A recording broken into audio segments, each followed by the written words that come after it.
Nous sommes dans Juge plutôt, Juge 14, à partir du verset 6. J'ai lu au nom du Seigneur. L'Esprit de l'Éternel saisit Samson. Et sans avoir rien à la main, Samson déchira le lion comme on déchire un chevreau. Il ne dit point à son père et à sa mère ce qu'il avait fait. Il descendit et parla à la femme, et elle lui plut. Quelque temps après, il s'est rendu de nouveau à Timna pour la prendre, et se détourna pour voir le cadavre du lion. Et voici, il y avait un essaim d'abeilles. Est-ce que tu peux dire à ton voisin un essaim d'abeilles? Et du miel dans le corps du lion.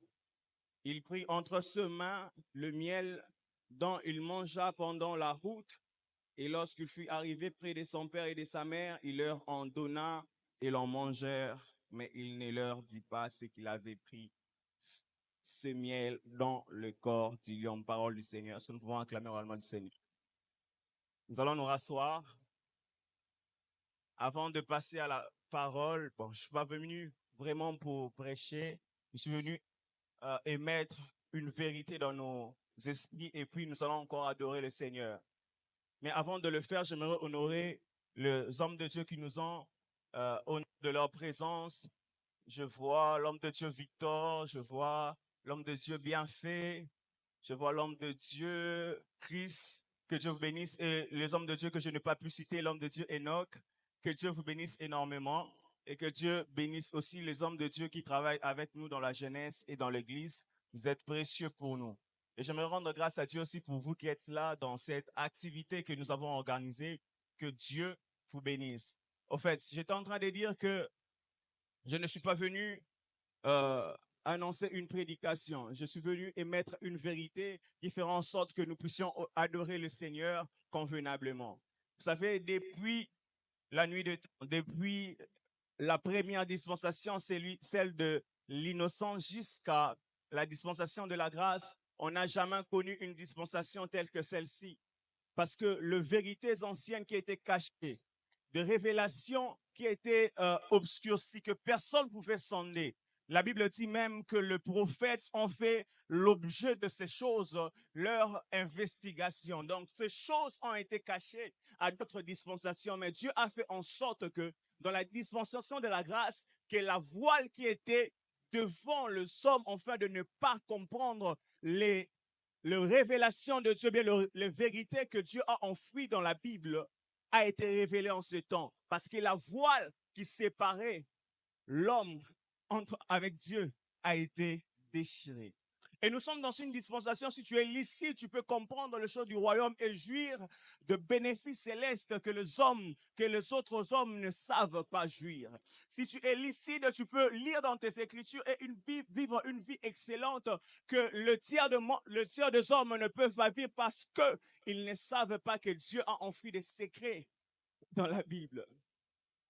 Et dans ce texte que nous venons de lire est l'une des vérités qui renferme une grande révélation pour l'Église et pour le monde entier.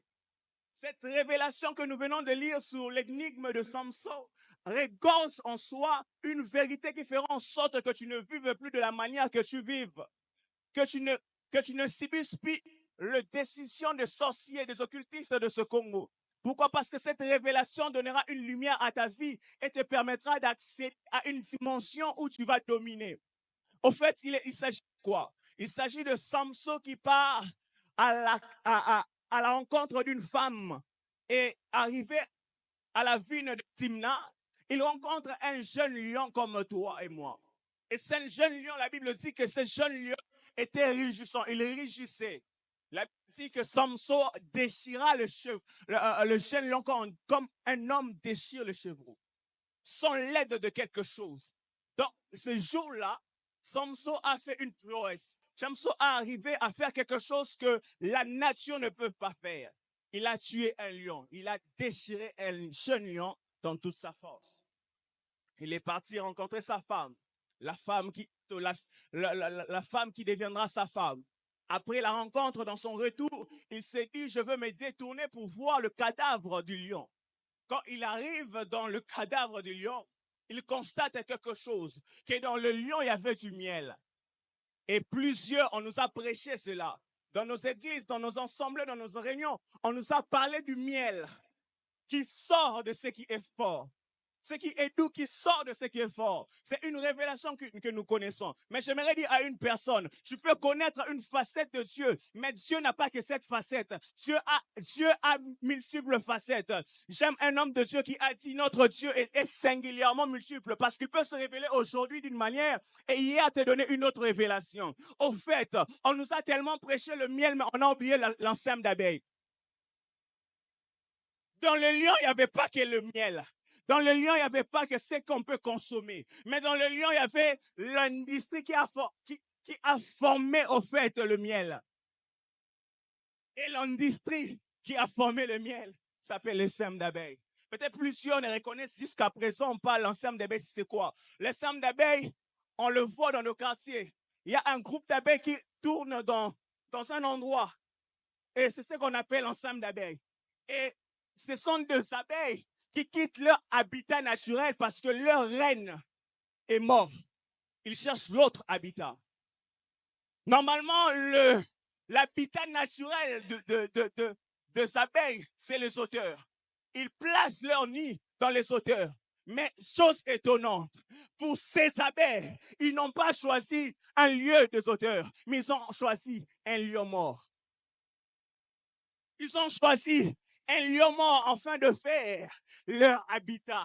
Au fait, si vous allez dans le grec, veille veut dire Déborah, qui veut dire parole, murmure, bourdonnement. Au fait, ce qui est en train de se passer, c'est que cette révélation nous donne comme enseignement, c'est que le conseil qui était dans le ciel, la parole qui était dans le ciel, a quitté son habitat naturel, afin de descendre parmi les hommes et de redonner la vie à l'être qui était déjà mort. L'homme était mort par son péché, l'homme était mort par ses actes, mais Dieu a fait en sorte que l'abeille quitte son lieu d'habitat, afin de descendre et de venir vers un mort. J'aimerais dire à une personne qui croyait que sa vie s'est arrêtée, j'aimerais te dire qu'il y a un abeille, il y a l'ensemble d'abeilles qui a quitté leur habitat naturel, afin de venir sur terre. Je vais dire, tu te regardes et tu te négliges. J'aimerais te dire, dans toi, il y a l'ensemble d'abeilles. Oh, je crois que je suis en train de parler aux jeunes. Est-ce qu'il y a des jeunes en ce lieu? J'aimerais te dire, jeune, que personne ne méprise ta jeunesse, parce qu'en toi réside l'ensemble d'abeilles. Les hommes pouvaient voir ces lions et dire, ah, histoire n'a essili, histoire n'a essili, awa, awa, sur le côté, mais ils ne savaient pas qu'il y avait un programme céleste qui avait décidé que l'ensemble d'abeilles soit dépêché et qu'il puisse entrer dans ce lion mort.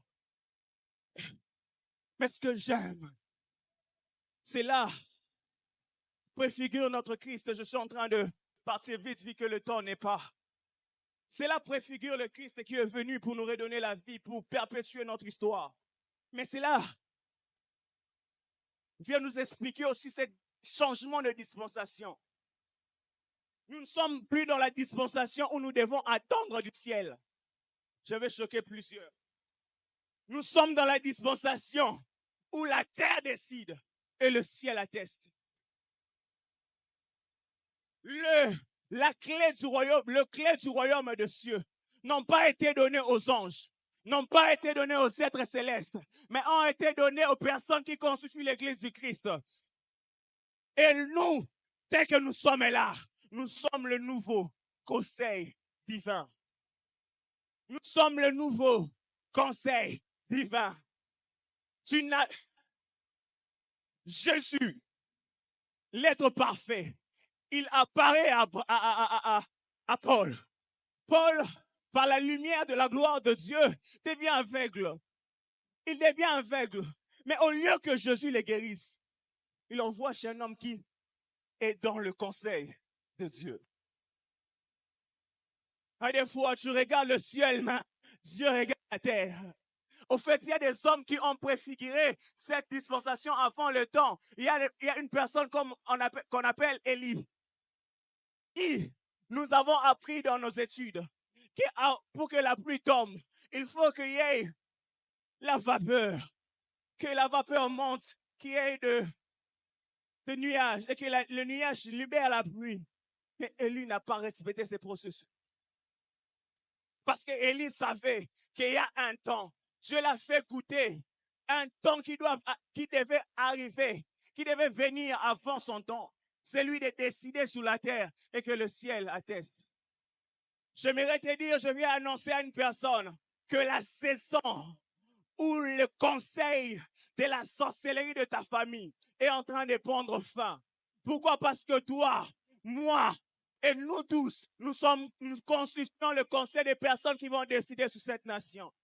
Les hommes sont en train d'aller dans des élections pour entrer dans un gouvernement afin de prendre des décisions. Mais j'aimerais t'informer une chose, et que nous faisons partie d'un gouvernement céleste. Nous, on n'a pas été votés par des hommes, mais c'est lui qui nous a élus, c'est Dieu. Pourquoi? Je ne sais pas. Il y a des personnes qui comprennent ce que je suis en train de dire. J'étais en train de dire ceci. Nous sommes dans cette dispensation où le ciel attend que tu dises un mot. Voilà pourquoi nous avons convoqué ces conseils.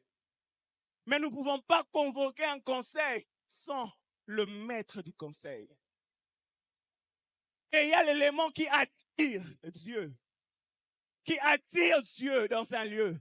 C'est la louange et l'adoration.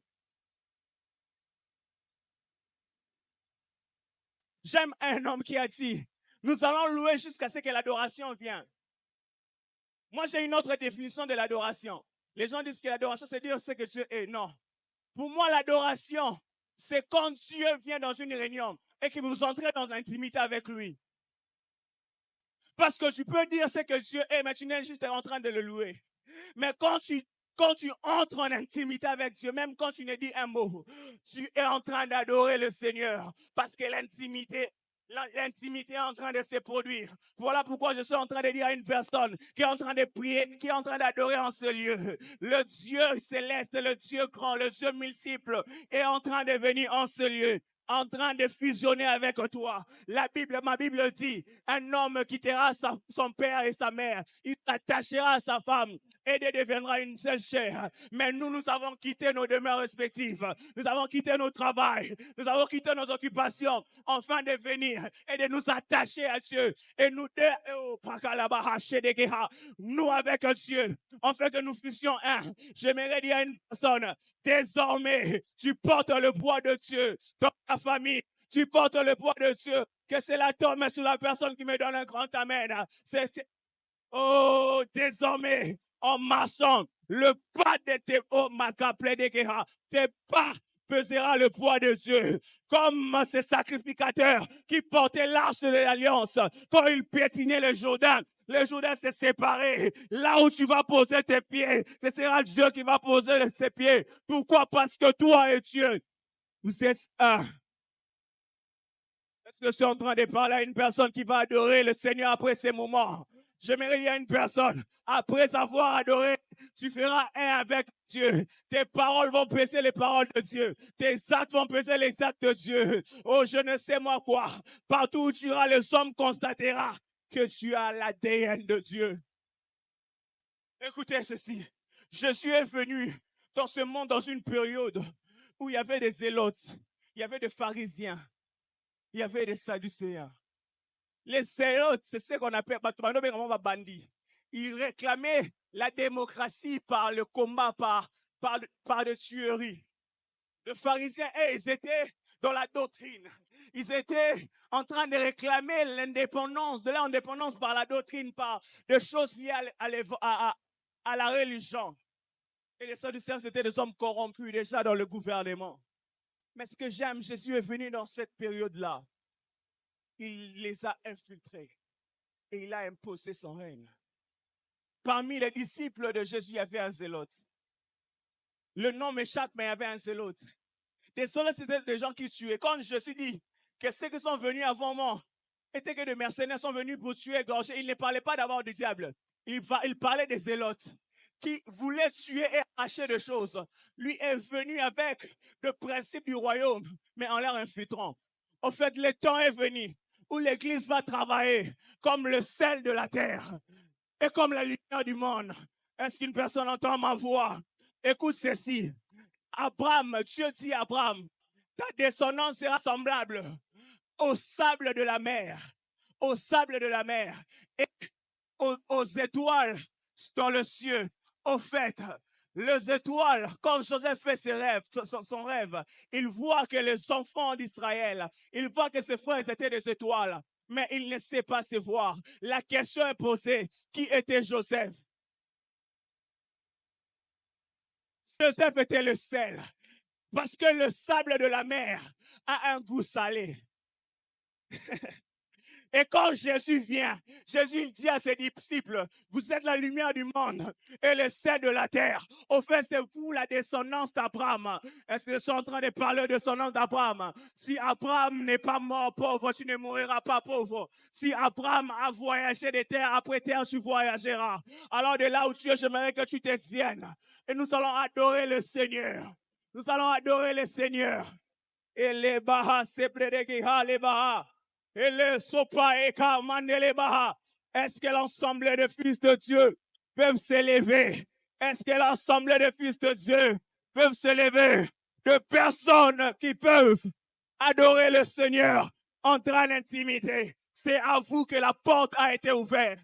C'est à vous que la porte a été ouverte. Le rideau qui séparait le lieu saint, le lieu très saint, a été déchiré pour vous, pour vous. Eh, Shabaha, c'était les Baha. C'était les Baha. Et les Patelia la Baha, c'était. Puis de là où tu es, puis de là où tu es, puis de là où tu es, puis de là où tu es, puis de là où tu es. Puis de là où tu es. Eh, Shadeha. Est-ce que la lumière du monde peut se tenir debout? Est-ce que le sel de la terre peut nous rejoindre debout en train d'adorer Dieu? En réalité, après ce message, tu dois comprendre de quelle nature es-tu créé. Et si tu comprends ta nature, on ne te poussera pas à adorer. Est-ce que tu peux laisser les paroles monter, couler librement? Est-ce qu'après avoir compris le pourquoi, qu'est-ce que tu dois adorer? Est-ce que tu peux faire ce que tu es censé faire dans le